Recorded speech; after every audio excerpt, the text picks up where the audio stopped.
Assalamualaikum warahmatullahi wabarakatuh. Perkenalkan, kami dari kelompok 3 akan menyampaikan hasil diskusi kelompok kami yang berjudul Memilih Wawasan Awal untuk Mengembangkan Kurikulum, Pendekatan, Strategi, Model, dan Metode. Kelompok 3 beranggotakan Ria Fatmasari, Rifki Hatta Herdiansyah, Vela Sintanur Azizah, dan Yutin Prayogi Yudiana. Pokok pembahasan yang akan kita bahas yang pertama, tahap pengembangan kurikulum, 2. Konsep dasar pendekatan, 3. Konsep dasar strategi, 4. Konsep dasar model, 5. Konsep dasar metode. Selanjutnya, tahap pengembangan kurikulum. Tahap pengembangan kurikulum menurut Hamalik, tahap pengembangan kurikulum ada 7, yaitu 1. Studi kelayakan dan kebutuhan, 2. Penyusunan konsep awal, perencanaan kurikulum, ketiga, pengembangan rencana untuk melaksanakan kurikulum, keempat, pelaksanaan uji coba kurikulum di lapangan, kelima, pelaksanaan kurikulum, keenam, pelaksanaan penilaian dan pemantauan kurikulum, yang ketujuh, pelaksanaan perbaikan dan penyesuaian. Konsep dasar pendekatan. Pengertian pendekatan belajar. Pendekatan pembelajaran dapat diartikan sebagai titik tolak atau sudut pandang kita terhadap proses pembelajaran yang merujuk pada pandangan tentang terjadinya suatu proses. Sedangkan jenis pendekatan pembelajaran ada 2. Yang pertama, pendekatan ekspositori, yaitu pendekatan ini menekankan pada penyampaian informasi yang disampaikan sumber belajar kepada warga belajar. Yang kedua, pendekatan inquiry, yaitu istilah inquiry mempunyai kesamaan konsep dengan istilah lain seperti discovery, problem solving, dan reflective thinking. Semuanya istilah ini sama dalam penerapan, yaitu berusaha untuk memberikan kesempatan kepada warga belajar untuk dapat belajar melalui kegiatan pengajuan berbagai masalah secara sistematis. Macam-macam pendekatan pembelajaran, yaitu ada 7. Yang pertama, pendekatan konstektual. Yang kedua, pendekatan konstruktivisme. Yang ketiga, pendekatan deduktif. Yang keempat, pendekatan induktif. Yang kelima, pendekatan konsep. Yang keenam, pendekatan proses. Yang ketujuh, atau yang terakhir, yaitu pendekatan sains, teknologi, dan masyarakat. Baik, di sini saya akan melanjutkan materi yang telah disampaikan oleh Mbak Vela. Di sini saya akan membahas tentang konsep dasar strategi, pengertian strategi pembelajaran. Kep Winak Senjaya 2008 mengungkapkan bahwa strategi pembelajaran adalah suatu kegiatan pembelajaran yang harus dikerjakan guru dan siswa agar tujuan pembelajaran dapat dicapai secara efektif dan efisien. Berikut macam-macam strategi pembelajaran. Yang pertama, strategi pembelajaran ekspositori atau SPE. Yang kedua, strategi pembelajaran inquiry atau SPI. Yang ketiga, strategi pembelajaran berbasis masalah atau SPBM.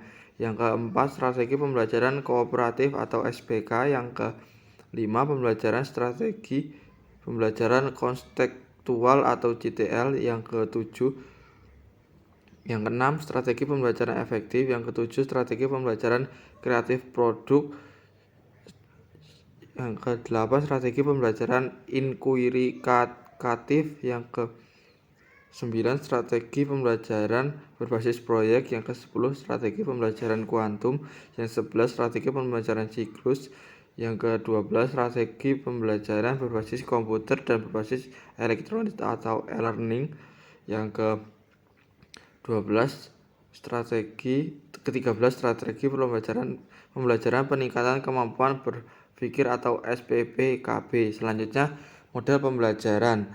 Pengertian model pembelajaran. Model pembelajaran pada dasarnya merupakan bentuk pembelajaran yang tergambar dari awal sampai akhir yang disajikan secara khas oleh guru. Dengan kata lain, model pembelajaran merupakan bungkus atau bingkai dari penerapan suatu pendekatan, metode, teknik pembelajaran. Berkenaan dengan model pembelajaran, Bruce Joyce dan Marsha Weil, Dedi Supriyawan, dan A. Benjamin Surasegis pada 1990 mengetengahkan 4 pokok kelompok model pembelajaran, yaitu Pertama, model interaksi sosial. Yang kedua, model pengolahan informasi. Yang ketiga, model personal humanistik. Dan yang keempat, model modifikasi tingkah laku. Selanjutnya, macam-macam model pembelajaran yang dibagi menjadi 4. Yang pertama, pembelajaran konseptual atau konseptual teaching learning, merupakan konsep pembelajaran yang menekankan pada keterkaitan antara materi pembelajaran dengan dunia kehidupan nyata, sehingga peserta didik mampu menghubungkan dan menerapkan kompetensi hasil belajar dalam kehidupan sehari-hari. Yang kedua, bermain peran atau role playing.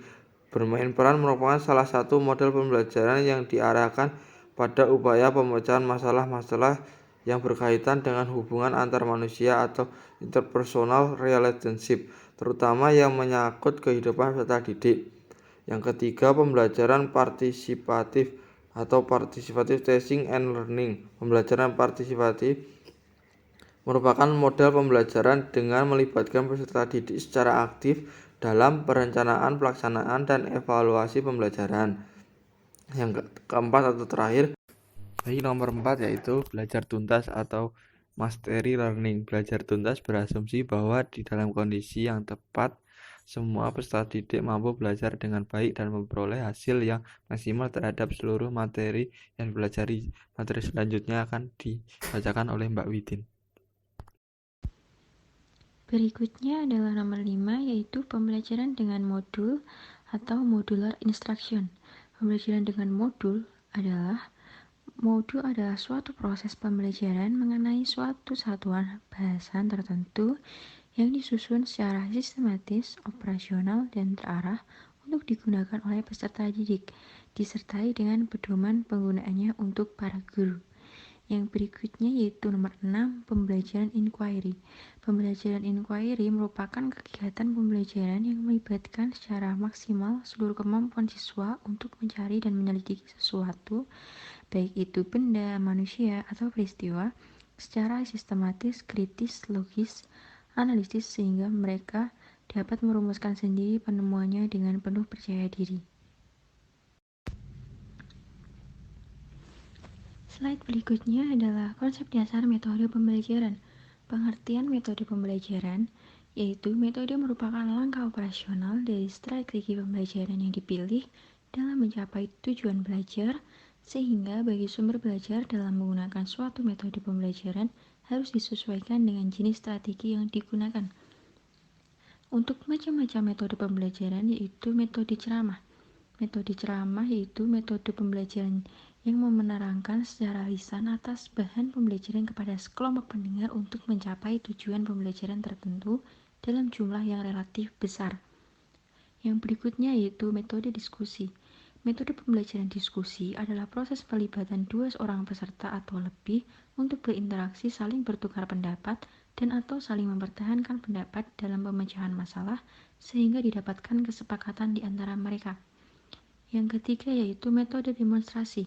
Metode demonstrasi yaitu merupakan metode pembelajaran yang sangat efektif untuk menolong siswa mencari jawaban atas pertanyaan-pertanyaan. Yang berikutnya yaitu nomor 4, metode ceramah plus. Metode pembelajaran ceramah plus adalah metode pengajaran yang menggunakan lebih dari suatu metode, yakni metode ceramah yang dikomunikasikan dengan metode lainnya. Yang berikutnya nomor 5 adalah metode resitasi. Metode pembelajaran resitasi adalah suatu metode pengajaran dengan mengharuskan siswa membuat resum dengan kalimat sendiri. Nomor 6, metode eksperimental.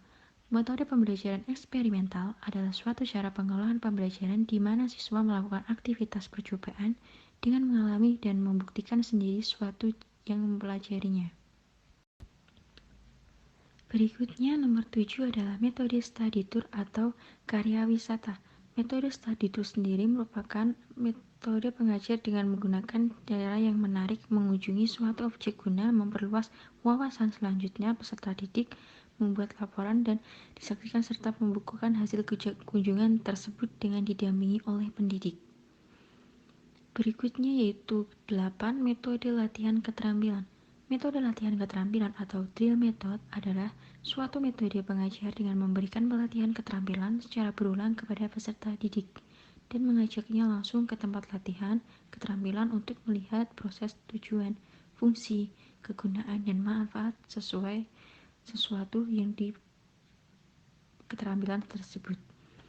Yang kesembilan yaitu metode pengajaran bergu. Metode pembelajaran bergu adalah suatu metode mengajar di mana pendidiknya lebih dari satu yang masing-masing mempunyai tugas. Biasanya salah seorang pendidik ditunjuk sebagai koordinator. Metode berikutnya yaitu nomor 10, peer teaching method. Metode peer teaching method merupakan metode yang mengajar sesama teman, yaitu suatu metode yang dibantu oleh temannya sendiri. 11 yaitu metode pemecahan masalah atau problem solving method.